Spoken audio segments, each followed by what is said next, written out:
وأمه آمنة الزهرية أرضعته حليمة السعدية. مولده بمكة الأمينة وفاته بطيبة المدينة. أتم قبل الوحي 40 وعمره قد جاوز 60. وسبعة أولاده فمنهم 3 من الذكور تفهم. قاسم وعبد الله وهو الطيب وظاهر بدين ذا يلقب.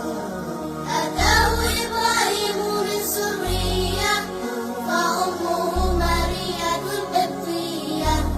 وغير إبراهيم من خديجة هم 6 فخذ بهم وليجة.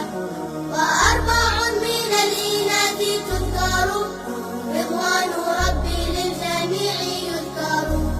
فاطمة